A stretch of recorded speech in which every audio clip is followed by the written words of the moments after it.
جاهزين؟ حد يرد؟ جاهزين؟ ما انت لازم تردوا عشان اعرف هبدأ ولا مش هبدأ.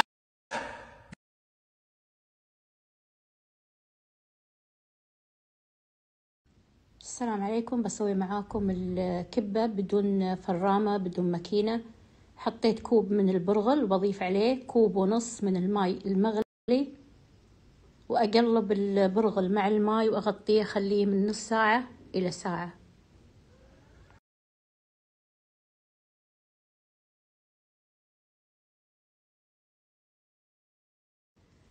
حشوة الكبة اليوم إن شاء الله بسويها بنكهة خليجية. حطيت البصل على النار بدون أي دهن، وأخليه كل ما ياخذ شوية لون راح أحط عليه شوية ماي وأقلب، أستمر بهالطريقة لين يتكرمل البصل.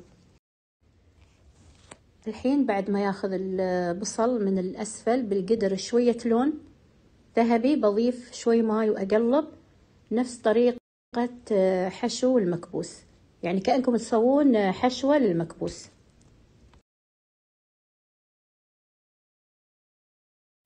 البصل تكرمل، الحين بضيف عليه اللحم. ما راح أضيف أي دهن لأن اللحم عندي يحتوي على نسبة من الدهن، فأنتوا لو بتحطون اللحم يكون هبرة ما في أي دهون ضيفوا شوية سمن أو زيت. ضفت اللحم على البصل وأقلب أخليه لين يتغير لون اللحم وينشف عنه كل السوائل اللي تطلع منه. ضفت اللحم على الحين بضيف البهارات والملح. الملح أكيد حسب الذوق، وبضيف شوية من اللوم الأسود المطحون، وبحط شوية من خلطة الفلفل الأسود أو فلفل أسود دارسين ناعم، وبضيف قليل من الكاري، وبضيف شوية هيل، وبحط زبيب مغسول ومنقوع. أقلب اللحم مع كل البهارات اللي حطيت وأغطيه أخليه لين يستوي اللحم وياخذ كل نكهة البهارات. اللحم تقريبا صار مستوي. الحين بضيف عليه الصبار أو التمر الهندي من ملعقة إلى ملعقتين أو حسب كمية اللحم، وأضيف قليل من السكر. اللحم بعد ما يستوي أحطه بمشخال حتى يبرد ويطلع عنه كل الدهن الزايد اللي فيه. والحين نرجع للبرغل اللي نقعناه قبل، تشرب كل الماي اللي فيه، نشف عنه الماي تمام. الحين بضيف البهارات. أنا حطيت البرغل في طاسة أكبر حتى يسهل عليه عجن البرغل. بضيف ملعقة صغيرة من الكزبرة، نص ملعقة صغيرة كمون، ونص ملعقة صغيرة من خلطة الفلفل الأسود أو تحطون فلفل أسود عادي، والملح حسب الذوق. حطيت على البرغل حبتين بطاط وسط مسلوقة، وبحط ملعقة طعام من النشا. والبطاط ترى بعد حار، من الأفضل تعجنونه مع البرغل وهو حار. البطاط حار حيل صراحة، ما قدرت أعجن بيدي فاستخدمت هراسة البطاط. البطاط بعد ما صار دافي الحين أكمل عجن بيدي، ولازم تعجنون تمام.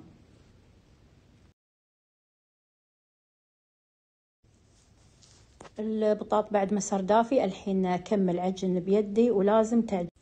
نقلت العجينة على صينية واسعة وتحطونها بصحن واسع، وأكمل عجن. ومن أهم أسباب نجاح الكبة إن تعجنونها تمام سواء باليد أو بالماكينة. وأثناء العجن أنا الحين بضيف ملعقة طعام من زيت الزيتون وأستمر بالعجن.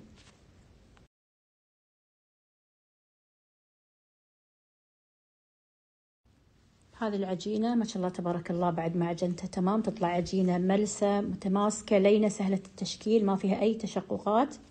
أنا ما ضفت لها ولا نقطة ماي، فقط الكوب ونص اللي نقعت فيه البرغل من الأول والبطاط.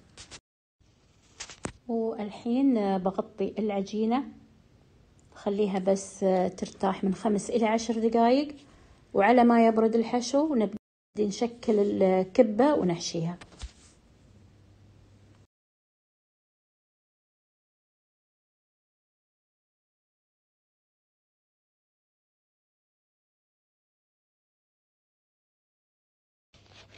شكلت عجينة الكبة بعد ما برد الحشو وارتاحت العجينة. طبعا تحطون الحجم اللي تبونها شوية كبار، وسط، صغير. هذا اللحم، عندي شوية ماي، أبل إيدي شوية بالماي ونشكل.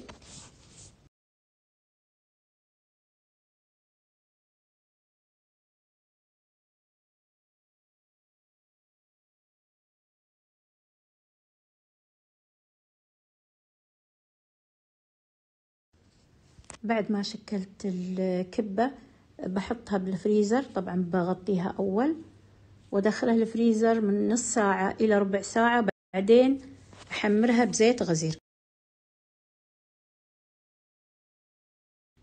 وعلى بال ما تاخذ الكبة وقتها بالفريزر، بسوي الصوص الصبار للكبة. حطيت زيت زيتون، عليه ثوم مدقوق ناعم، مع فلفل حار، مع كزبرة خضراء وكزبرة ناشفة. أحمس لين تطلع ريحة الثوم، يتغير اللون، بعدين بضيف له باقي المكونات.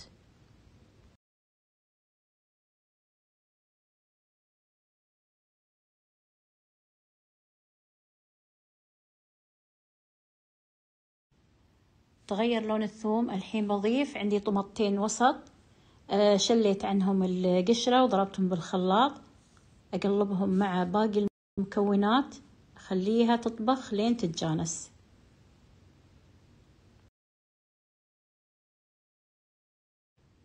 وبعد ما طبخت طماط عدل، الحين بضيف الصبار اللي هو التمر الهندي، بضيف ربع كوب.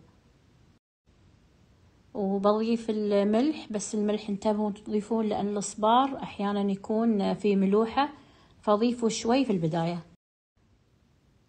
الحين أضيف الملح، لاحظوا حطيت بس شوي. وبعدين بعد ما يستوي الصوص بنذوق، إذا محتاج راح نزيد.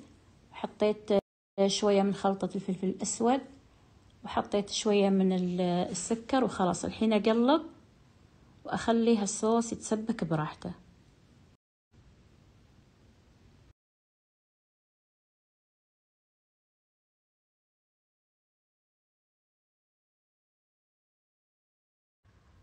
الصوص ما شاء الله تبارك الله استوى. خليته حوالي ربع ساعة على نار هادية.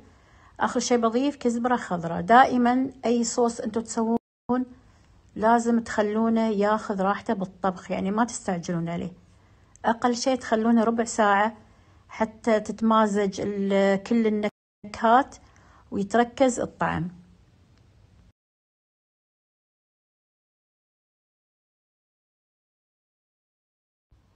وبعد ما ضفت الكزبرة وقلبته شوي، خلاص الحين أطفي عنه النار، بيكون عندكم أحلى صوص. وبعد ما ضفت الكزبرة وقلبته شوي، خلاص الحين أطفي عنه النار.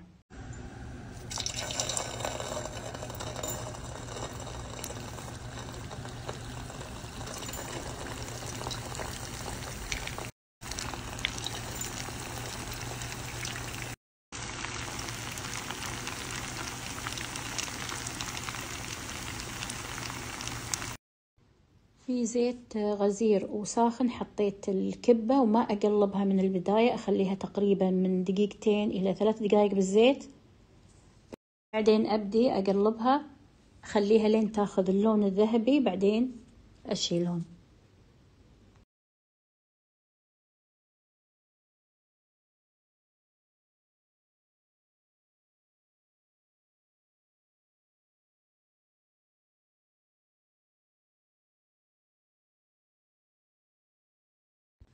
هذه الكبة بعد ما استوت ما شاء الله تبارك الرحمن، وقدمنا معها الصوص والليمون. علينا وعليكم بالعافية، وفالكم طيب.